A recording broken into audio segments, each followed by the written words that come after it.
Okay,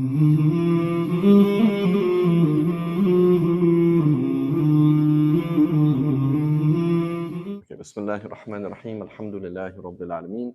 والصلاة والسلام على سيد الأنبياء والمرسلين اللهم علمنا ما ينفعنا وانفعنا بما تعلمنا وزدنا بفضلك علما وتعليما إنك على كل شيء قدير. So Jazakumullah khair everybody for coming. May Allah reward you and encompass you in rahmah and guidance for spending and giving this time to learn about Allah's religion. So the class today is called Purpose, Unity, and Heritage. And so Brother Omar, he says, oh, I should have got Alyan. I should have gone and got in Alyan. I said, no, don't bring Alyan, because my class is intentionally boring and factual. There is nothing interesting about this class. There is there's nothing going to jump out at you that's exciting. There's nothing that's going to be inspiring. It's just going to be facts, right? So it's just facts. That's all it is, okay? So please listen up. There's some big things I'm talking about, inshallah ta'ala. So it's called Purpose, Unity, and Heritage, right? Heritage is the word I'm using for the Arabic word turath. Turath is when you say the inherited. What is your heritage? What is the Islamic heritage, right?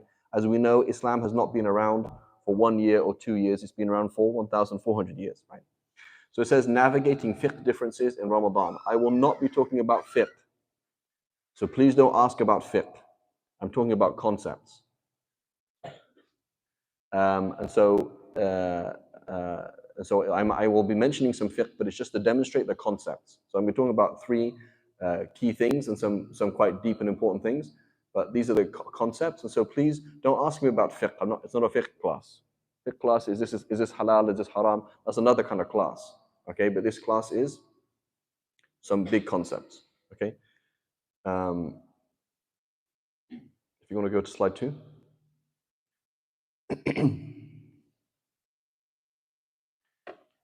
So we have purpose, unity, and heritage.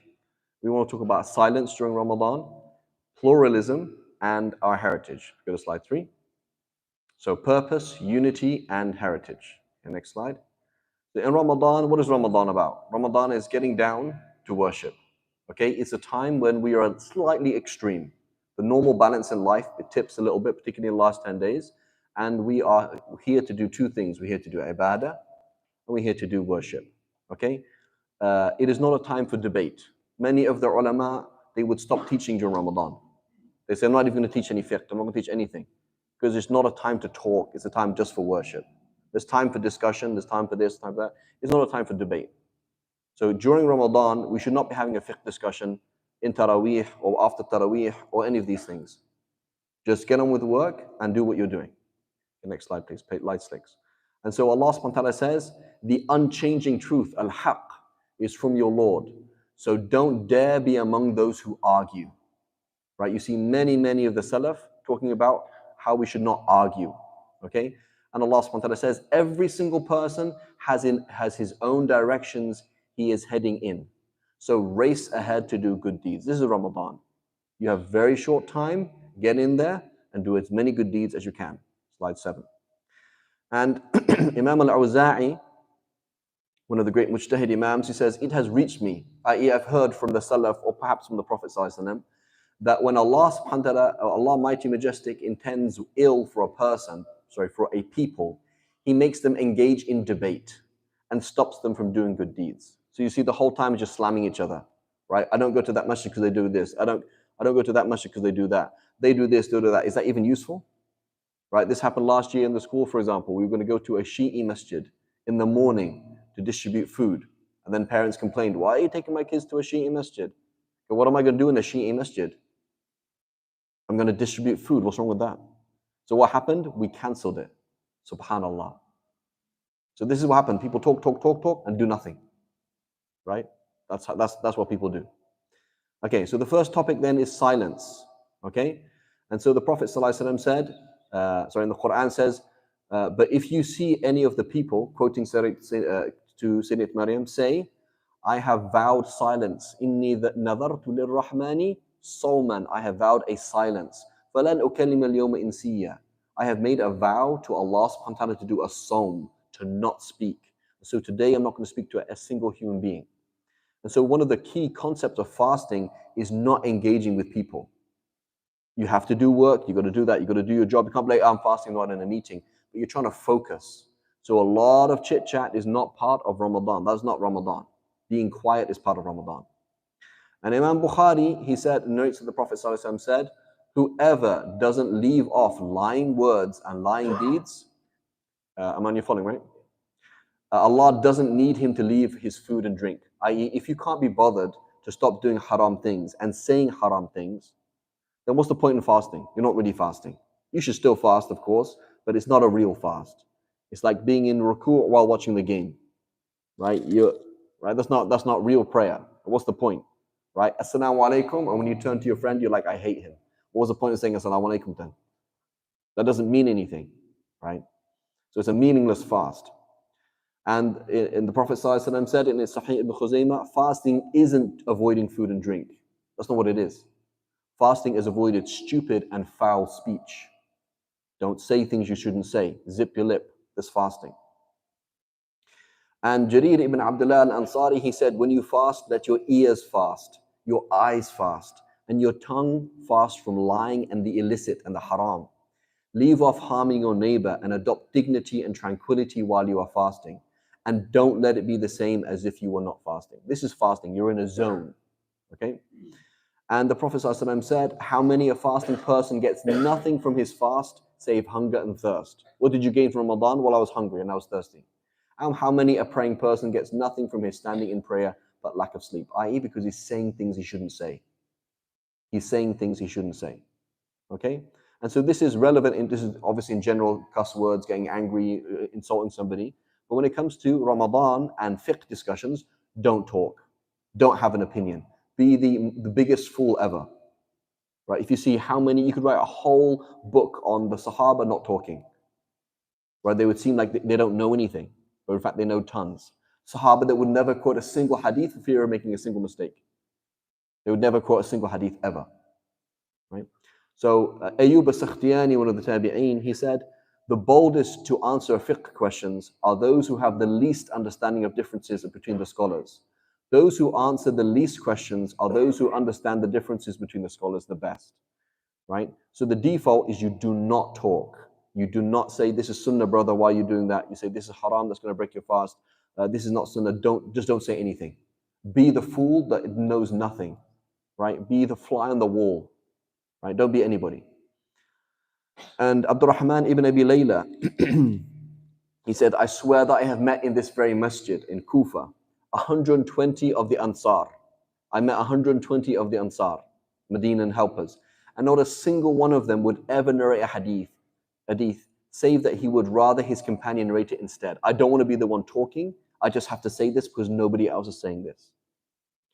Nor did a single one of them answer a fiqh question, save that he would rather his companion answer it instead. So while you're fasting and there's a debate, you say, what you're saying sounds a bit strange. I would go and ask somebody. That's it. Leave it like that. Somebody says something, it's you can break your fast if you're hungry. You're like, okay.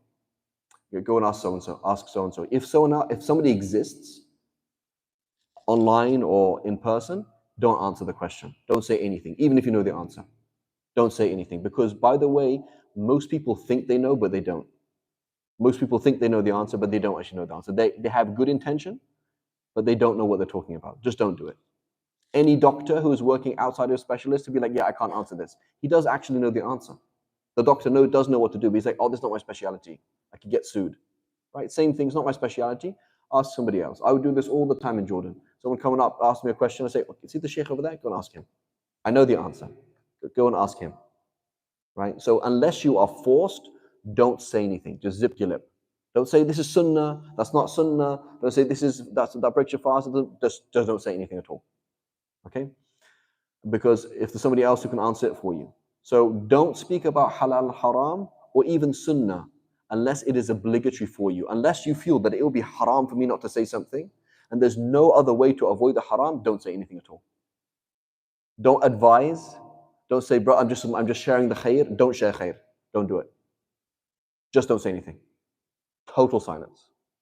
Let the whole world be on social media. You're the one who's silent. Because those people are, as the hadith mentions, أَجْرَأُهُمْ عَلَى النَّارِ, the most bold with the hellfire. Brother, we all know there's a sunnah. Whoops, it's not actually sunnah, it was a mistake. It's like this, it's a mistake. Don't do it. If you're not obliged to do it, don't say it.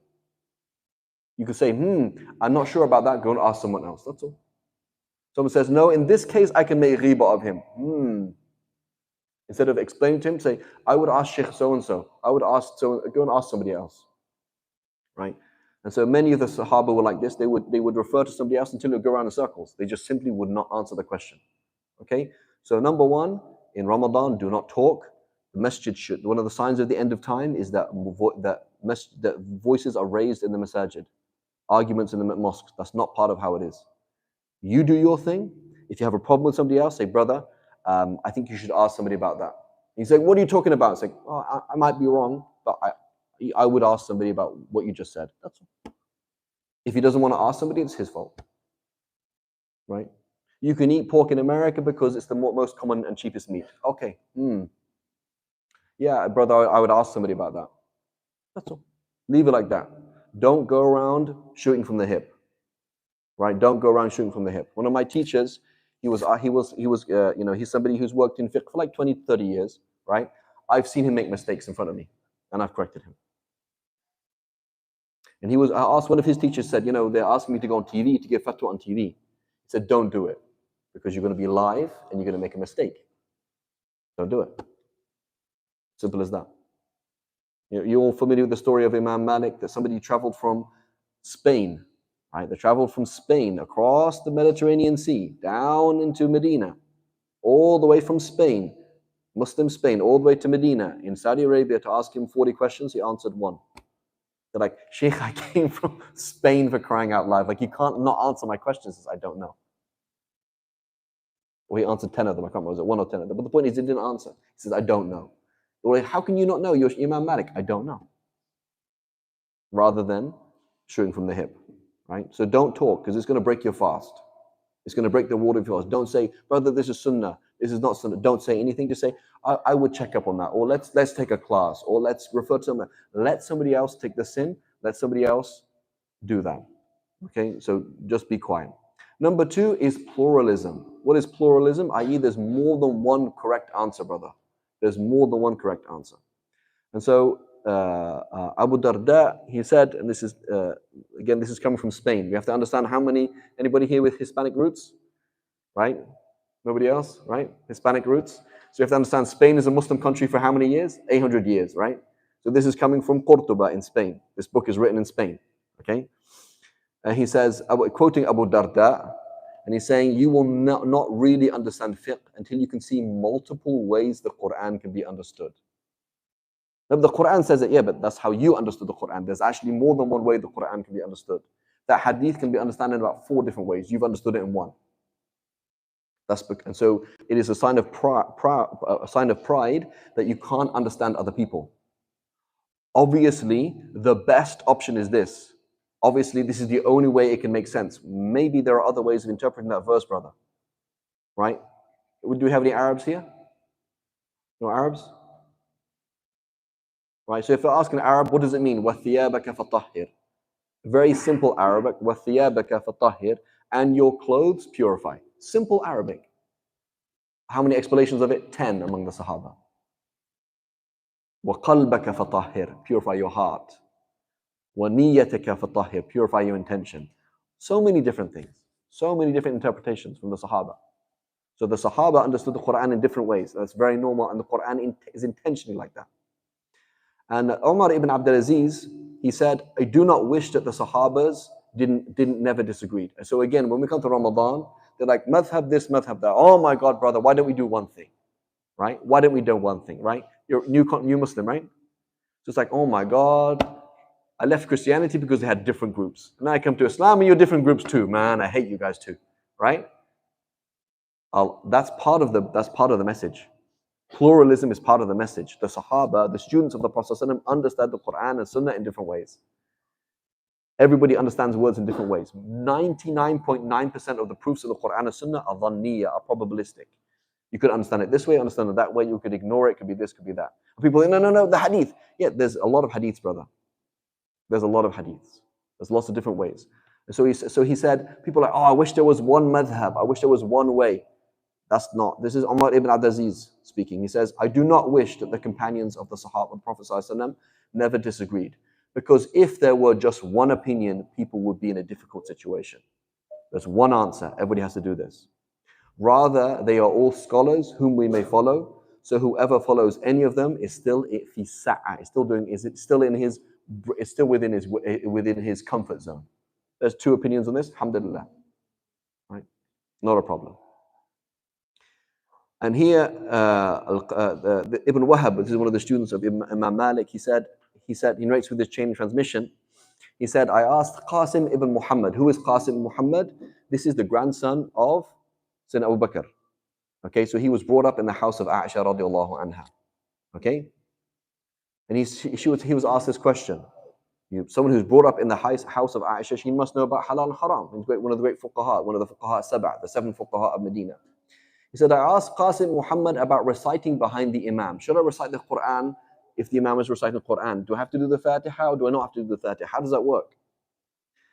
He said, if you recite behind the Imam, then know that many followable predecessors, Sahaba and Tabi'een, did so too.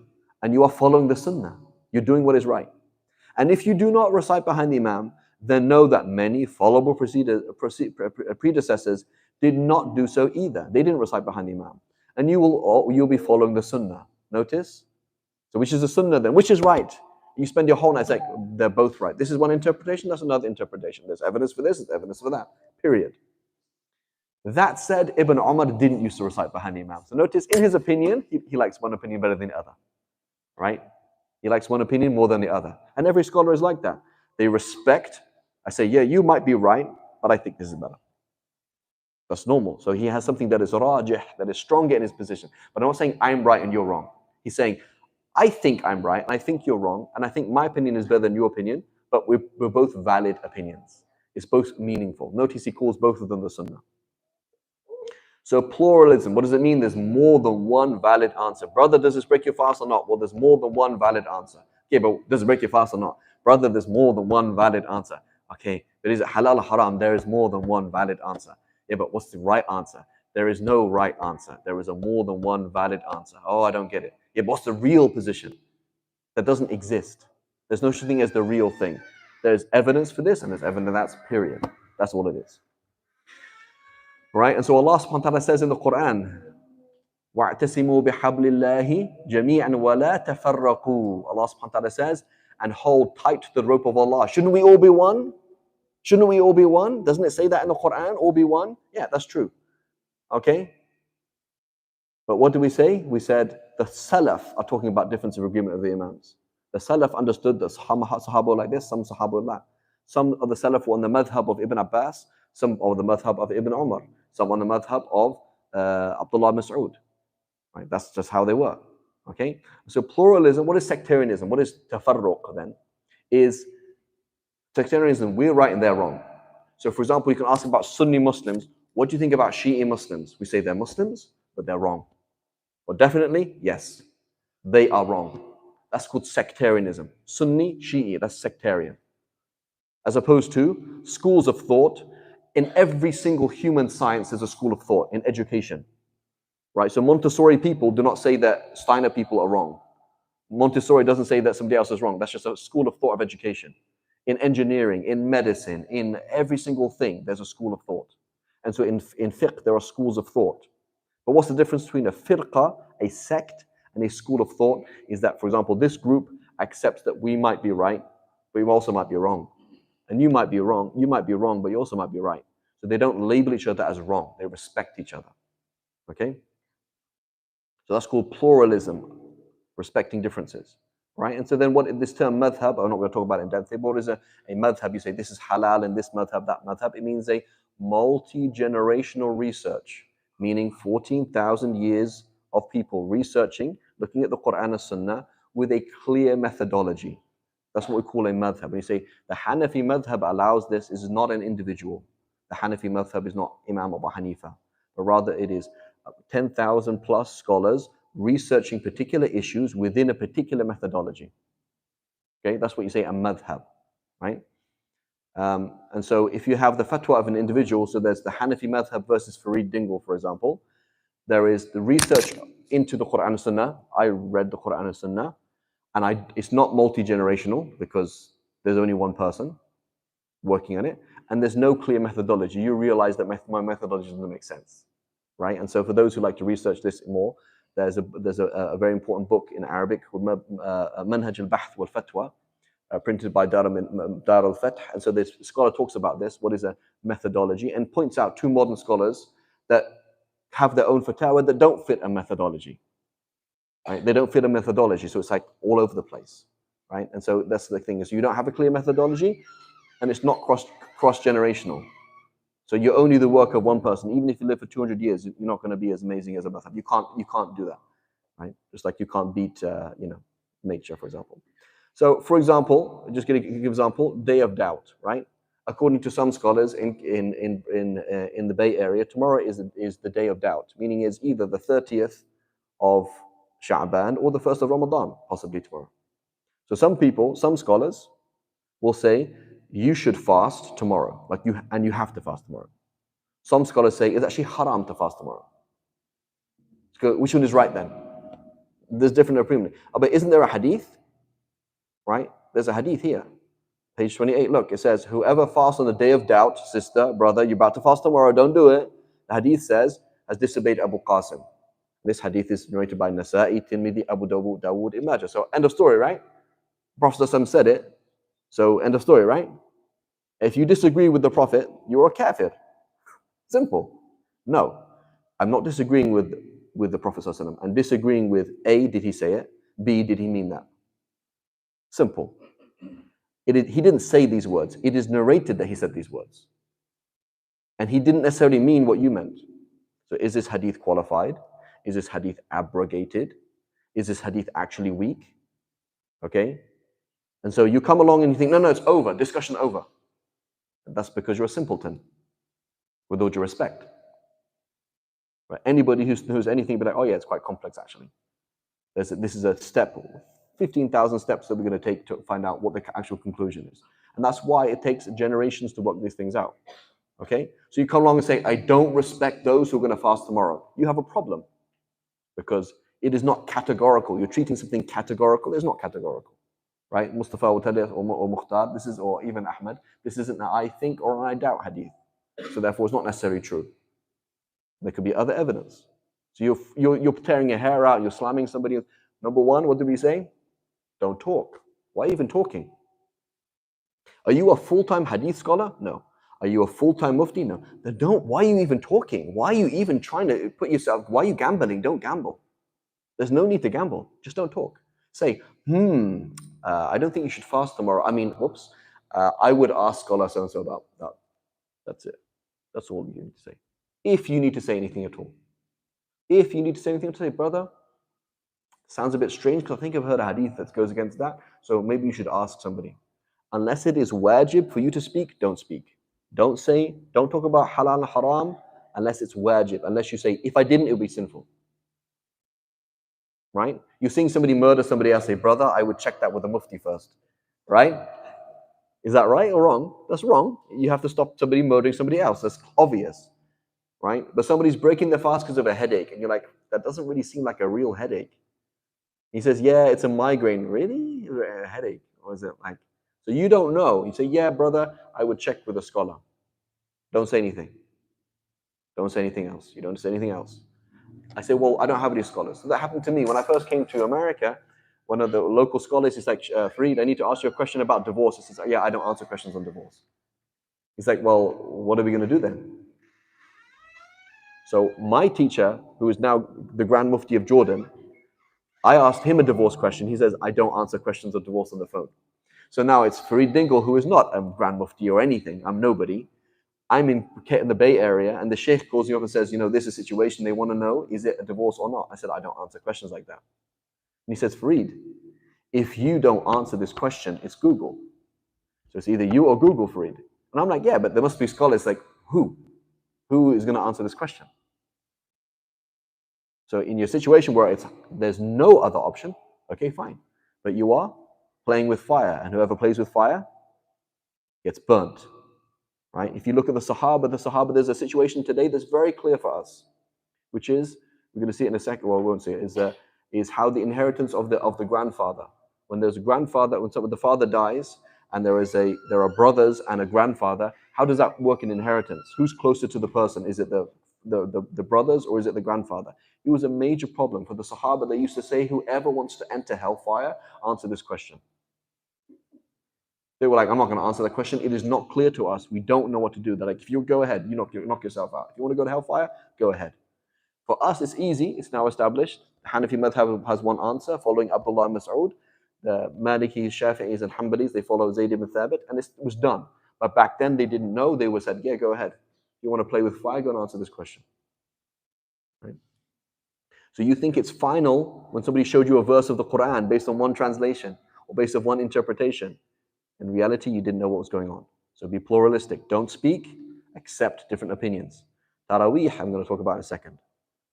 Right? So you're going to find people coming along and saying, brothers, it is a bid'ah to pray more than 8 rak'ahs. The Prophet ﷺ never did it, and it's totally wrong. That's extreme. You're going to have people saying the ummah has agreed, ijma', consensus, that is 8 rak'ahs. That's also wrong. And I say that, by the way, so you have an idea that some of my teachers say that. And I disagree with them. So that's not insaf. That's not even fair to say all the ummah has always agreed on 20 rak'ahs. That's not true.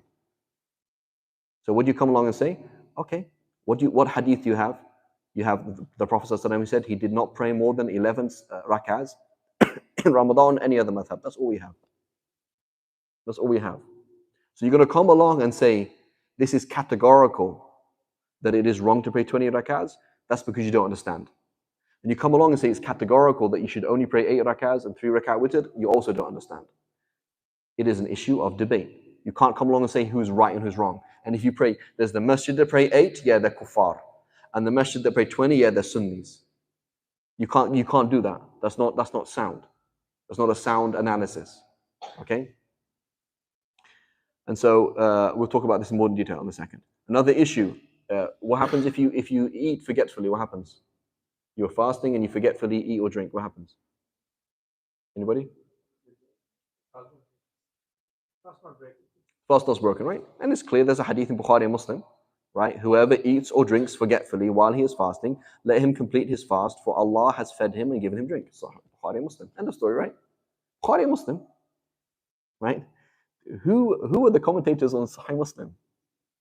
All the early commentators on Sahih Muslim are all in Spain. And where are they? What madhab do they follow? Maliki. Right? I think Maziri, I think he was from Sicily. Something like that. Right? And so they're all telling you that's not the Maliki school. Yeah, but the Prophet ﷺ said it. Whoever eats and drinks, the Prophet ﷺ didn't say it. It is narrated that the Prophet said it. There's a big difference. There's a big difference between a receipt and a sale. They're not the same thing. The results of a blood test and the reality of your health are not the same things. So a hadith is a record. By default, it is correct, but that's not necessarily correct. Right? So you're like, no, brother, it's there in Bukhari, Muslim, khalas. Either you accept what the Prophet ﷺ said, or you get out of my face. And you say, no, wrong, error. That is not correct. And you will find, so you will find other evidence against it. The most obvious, what is the evidence against it? Okay, what if I forgot to pray? Do I have to make it up? Yes. What if I forgot to pay zakat? Do I have to make it up? Yes. What if I forgot to go on Hajj? Do I have to make it up? Correct. But does the hadith say don't make it up? Whoops. So you were getting angry and slamming somebody on social media, and this person's a kafir, and the Imam of the masjid goes against what the Prophet ﷺ said, and you're like, oh, it doesn't actually say that, does it? It doesn't actually say, so it says let him complete his fast. That's called imsak. We call that imsak. Imsak is when you have to keep fasting even though you're not technically fasting.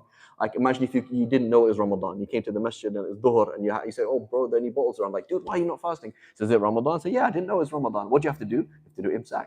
So the hadith doesn't say, and don't make it up. It doesn't say that. So you assume that, and then you made it the words of the Prophet ﷺ, and you made it revelation, and then you did takfir of anybody who disagreed with you, and you go angry, and you said, number one, you shouldn't be speaking. That's not your job. You should just be, oh, that's a bit strange, brother. I would ask somebody, and then they deal with it. And then you realize there's evidence against it. Simple as that.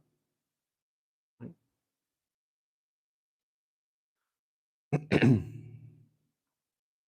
And so pluralism, number one, what time are we on? Number one, be silent. Don't mention anything until it's wajib for you to do it. Don't say it. Act as if you're a fool, act as if you don't know a single thing. Okay? Do what you're going to do. If you are happy with this thing, roll with that. This is what I was taught, this is what I do. Alhamdulillah Rabbil Alameen. Don't object and argue. That's not your role. What you need to do is say, brother, I would just run that by somebody else. Don't do anything. Okay? So now the heritage. We haven't even started, by the way. So should we stop here and then continue after Isha or what? Well, I have like another hour. This is that way it gets. Continue another 10 minutes for Isha. Okay, inshallah. Okay, the heritage, the turath. Okay, so very important thing. As a layman, I know this word doesn't sound very nice, right? Layman is I'm not educated. What happens is you see things as you see the deen as like a flat thing like this. Okay, so there's Quran, there's Hadith, and the people say this and people say that, and you're looking at things like this. The deen is 1,400 years, so it's not like this. It is like strata in the earth, levels like this. And so if you haven't seen it, you get confused, and you look at everything like this. Okay, so it's very important to be exposed to the heritage, right? That you have. What is there? Okay, so I want to just give a kind of a picture of where fiqh is, right? So the Caliph, the Khalifa Mansur, the Abbasid, he came to Imam Malik, and he said, "Oh Abu Abdullah, codify the sacred law and record it in books. Avoid the strict opinions of Abdullah ibn Umar, the loose opinions of Abdullah ibn Abbas, and the fringe opinions of Abdullah ibn Mas'ud. Seek out the median and that which scholars and the Sahaba have agreed upon." And so what we find from the time of the Sahaba and Tabi'een is this system where fringe opinions got cut off, and what was the median way, the middle kind of opinions, they become standard. You will find positions, for example, somebody says, who breaks their wudu by touching their armpit? And they're like, so-and-so said it. It's like, what? I've never heard of that in your life. That's such a weird position. Somebody saying that on Eid you can slaughter a rooster. Like, what? Right? Somebody saying that, I don't know, that if you eat anything that's cooked, you have to make wudu. It's like, what? That's crazy. There's the variation, what you see between the Sahaba and Tabi'in is very wide, and then bit by bit by bit, the next generation becomes more and more narrow, right? Weird positions get cut out, and other positions become more standardized. Okay? Here, Umar ibn Khattab is quoted as saying concerning the debate of the inheritance over the grandfather, he said, follow that which scholars have agreed. So there's debate and then agreement. Debate, agreement, debate, agreement. Okay? Variation and less variation. Okay? This is what's happening from the time of the Sahaba, Tabi'een, early Tabi'een, bit by bit by bit. Over time, it looks like this. Okay, the opinions come together. Al-Awza'i, he said, he who follows fringe opinions leaves Islam. So this opinion exists. Yeah, I know, it exists. But that's a fringe opinion. That's like one person said it, two people said it. It's not something that's well known at all. Okay, Sulaiman Taymi, he said, if you were to follow the dispensations of each and every scholar, find some weak position here, find some weak position there, here, there, everywhere, you would gather together inside you, I missed the word here, you would gather together inside you all evil, right? And so what you're going to find is people say all sorts of things because there are so many scholars, so many things. People say the craziest stuff, right? One of the Shafi'is, for example, he said that you could take a boulder from Arafah, move it to New York, and then do Arafah there. Because he said the point is the earth, not the geographical point. And then like, you're wrong. What are you talking about? So if you're like, yeah, but he said it. Yeah, but he was wrong. So people make mistakes. Sayyidina Umar made mistakes. Ibn Abbas made mistakes. Abdullah Mas'ud made mistakes. People make mistakes. And so what you have then is 14,000 years of sifting out positions. Okay? And Ibn Khaldun, who is kind of he's labeled as the father of anthropology, he has a 3-volume introduction to his history of the world. Okay, a 3-volume. So imagine you wrote a history of the world, and your introduction to it was 3 volumes. And he talks about anthropology and how society works. And he talks about, so he's talking about approximately 8th century. And he's saying, where are we in Islamic scholarship? Okay, so he said the marketplaces. So he has a whole thing about crafts and development of crafts and societies, etc. So we have this peak of Islamic civilization. And where are the Islamic sciences? So this process of editing fiqh, expanding fiqh, taking out fringe opinions has been happening now for like 800 years in his time, okay? He says the marketplaces of these religious disciplines have thrived in this religious community in an unsurpassable manner. Okay, we have reached the peak of everything. So if you look at any the tradition, any science, and approximately from the year 500 years 800, it reaches its pinnacle. Like, what is Arabic grammar? Okay, here's the Alfiya of Ibn Malik. Here are these authorities. These are the terms. This is what we mean. What is fiqh? Okay, this is Hanafi fiqh. This is Shafi fiqh. What are they saying? What's the relied upon position? Okay, here's this. Here's that. Everything comes together and is codified by about the year 500 to 800. So he's there in the 800. He says, things have been tidied up. We've edited everything out in this community to an unsurpassable manner. Scholarly discernments have reached a level that cannot be exceeded. Nomenclatures that have been refined and disciplines have been arranged in a beauty that cannot be outdone. Every discipline has its authorities and its nomenclatures of instruction. So you're going to say, how do you recite Quran? For example, I come along and I say, Inna antainaka al-kawthar. أنطيناك الكوثر. What's wrong with that? I have a standard for that. I can show you there's a Sahih chain transmission back to the Prophet that Prophet recited أنطينا. And you're like, no. Why? And you're going to pick out Ibn al-Jazari, somebody in the 8th century who wrote on the qira'at and said, this is wrong. Say, well, why are you right and why am I wrong? Because these are the authorities now. We've gone through that discussion, what is right and what is wrong and what is possible, what is not possible. And these are the authorities. We've got to a stage now where we've had all the discussions. They've already happened. Your opinion, my opinion, what you say and what I said, the hadith that I'm not aware of, the hadith that you're not aware of. We've had all those discussions again and again and again, and we've reached this pinnacle where this is Sunni Islam. This is what we believe, this is what we do, this is standard things. Okay? And so now, why is this relevant? Because people today will have two different ways of looking at the Torah, looking at the heritage. Okay? And that will shape the way they deal with fiqh in general and how they deal with fiqh in Ramadan. So they look at it in two ways. Okay? One is the traditionalists. As I've explained, this thing's been happening for 1,400 years. They're like, yes, there are certain authorities in place. I trust the tradition. Those authorities are indeed authorities, and whatever they say is good. So they would say something like Quran and Sunnah and have been understood correctly. And the four schools of fiqh represent the Quran and Sunnah. They'd be like, what does Quran and Sunnah mean? It's like this. That's what they say. That's a traditionalist. Okay, then you'd have a reformist or revisionist. They would say the Quran and Sunnah have not been understood properly and need to be reviewed. They haven't been reviewed properly, right? So these would be like Protestants, right? Protestants would be like, yeah, these Catholic Church, they don't want to do it. These guys are crazy. Let's just look at the Bible again. Okay?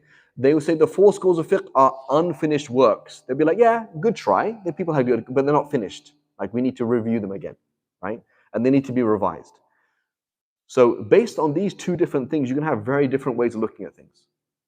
If you come and ask me, I'm a traditionalist, I'd be like, yeah, this is what the former dhahib say, that's the deen of Allah. You go to somebody else, say, well, yeah, I mean, that's what they say, but there's other evidence, right? And it's unfinished, i.e. the 14,000 years hasn't happened yet. In their eyes, 14,000 years hasn't happened, or it happened incorrectly.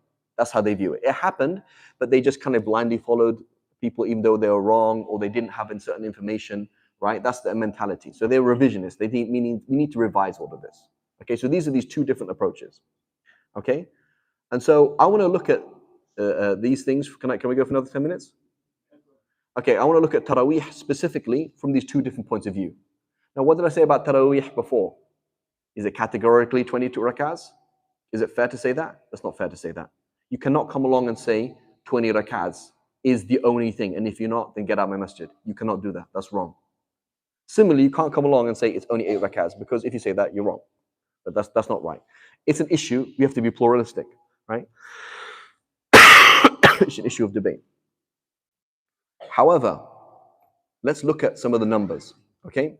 So here, first of all, we have in Sahih Bukhari and Muslim, Sahih Bukhari, it says, he, sallallahu alaihi wasallam, did not pray more than 11 rak'ahs in Ramadan or any other month.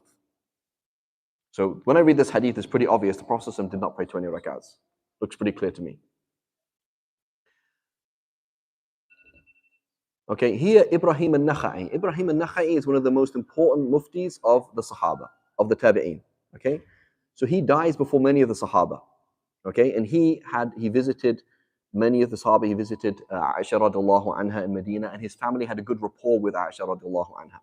And he is, in reality, the cornerstone, the beginning of the Hanafi school, right? Because he's a Kufan faqih, he's a student of Abdullah Mas'ud and that circle, and his fatwa are very, very important. So Qadi Abu Yusuf, this was Qadi al-Qudat, this is the Chief Justice of the Abbasid Empire, right? Imagine Abbasid Empire at its peak, Chief Justice of he was the person who was in charge of the fiscal policy of the Abbasid Empire, okay? He has a book, Kitab al-Athar, which is a hadith book, and he quotes Ibrahim al-Nakha'i saying, they, meaning whom? So this is somebody who dies in, I think, like 90. So let's say we're in the year 70 right now. The year 70. What? 60 years after the Prophet passed away approximately. So saying they, meaning whom? The Sahaba and Tabi'een, they used to pray 5 sets of 4 rak'ahs. Meaning how many rak'ahs? 20. Okay? So now you're like, oh, that's odd, because I thought the Prophet only prayed 8. So why are they praying? Why is he saying they? Right? Imam Malik narrates in the Muwatta, he said, Umar ibn Khattab ordered Ubay ibn Ka'ab and Tamim al-Dari to lead people for 11 rak'ahs. Yeah, that makes sense, because 11 rak'ahs, that's 8 rak'ahs and 3 rak'ahs with us. So that's like the hadith, right? Okay, that would make sense. Imam Malik also narrates that people used to pray during Ramadan 21 rak'ahs in the time of Umar ibn Khattab, which is 21, not 12 or 11. So that doesn't make sense, because those two hadiths are going against each other. One is saying in the time of Sayyidina Umar they prayed 11, and the other one's saying 21, which is strange. Nafi', who is the freed slave of Ibn Umar, so this is the Tabi'i, okay, he said, I have only ever known people praying 39 rak'ahs. So this is the person who grew up in the house of Ibn Umar. He said, in Medina, I have only ever known people praying 39. I've never heard of anything else. So 36 rak'ahs plus 3 witr. He's never heard of 8, he's never heard of anything else. Imam Malik as well, he narrated in Fath al-Bari, it's in this book here, right here. He says, this is what people have been doing for over 100 years. 39 rak'ahs, that's what they're familiar with in Medina. Which is strange, because if it says 8 rak'ahs, why are they praying 39 rak'ahs? Okay? Imam al-Shafi'i said, I used to see people in Medina. So Imam Shafi'i is born in the year 150. So Ibrahim al-Nakha'i is way before him, right? This is the year 150. So imagine now you are like 100 years after the Prophet 150 years after the Prophet approximately. He said, I used to see people in Medina praying 39 rak'ahs and people of Mecca praying 20. This is what I saw people doing. Nothing else. Okay? Ibn Rahaway, this is one of the Mujtahid Imams, a contemporary of Imam Ahmad, right? Kind of a next generation. I think he died in like 239 or something like that. He said, we prefer 41 rak'ahs according to what Ubay ibn Ka'ab used to pray. So why would he do 41? Because Ubay ibn Ka'ab used to do 41, and Ubay ibn Ka'ab would put that by Sayyidina Umar. So he wants to follow Sayyidina Umar. Notice nobody is saying 8 so far. We have one narration, but basically nobody is saying 8. They're not even saying that. That's why I'm saying if we look at the levels, we're looking at the Sahaba, Tabi'een picture, we're not going to see that. Okay, we don't even see the word 8. Okay? Al-Khiraqi, who was one of the early Hanbalis, and one of the first person to write on Hanbali fiqh, gathering the positions of Imam Ahmad, he said praying on the night of Ramadan is 21 cycles of prayer. So this is then Imam Ahmad's position. Okay? Now I want you to look at the statistics, and I need everybody to count with me, okay? So this is a book here, is a summary of praying at night by somebody from Turkmenistan. Turkmenistan is where? Back in the USSR, right? Beatles fans, no? Okay. Anyway, so it's a former USSR country.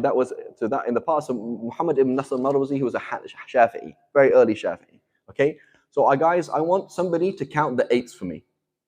Okay? Somebody to count for the more than 20 for me. Okay, so who's going to count the 8s? Okay, you're going to count the 8s. You count the more than 20s, okay? Okay, so he lists Sahaba and Tabi'een and how many they were praying. Okay, so count with me.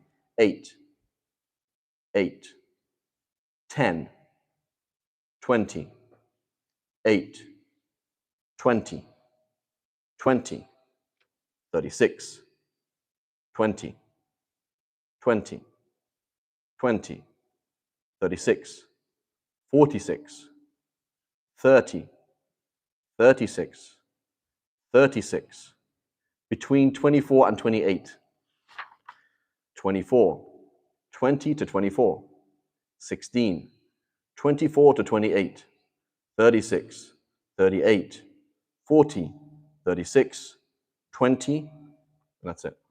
How many 8s do we have? 3. Okay? So, but the hadith says it. Yeah, I know. Nobody agreed with the way you understood the hadith, Habibi. So you're like, hang on a minute, right? So I sat here last year and I said, لم يقل بذلك إلا شرذمة قليلون. I sat here, right? Last year and I said, nobody said 8 apart from a few people. But it's not fair because you don't see the levels. You're like, oh, and you actually see the numbers. And you realize that basically nobody is saying that.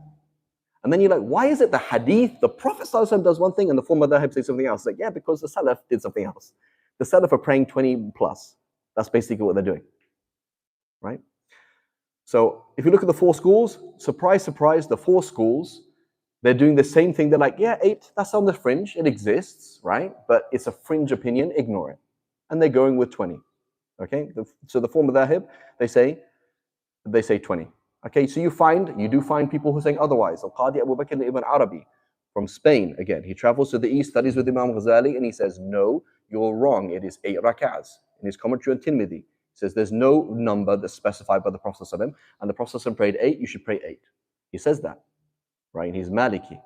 Ibn al-Humam of the Hanafis, he said, you can't say that it's sunnah mu'akkada to pray 20 rakats because the Prophet ﷺ, what does sunnah mu'akkada mean? It means the Prophet ﷺ always did it. The Prophet ﷺ didn't always do that. What are you talking about?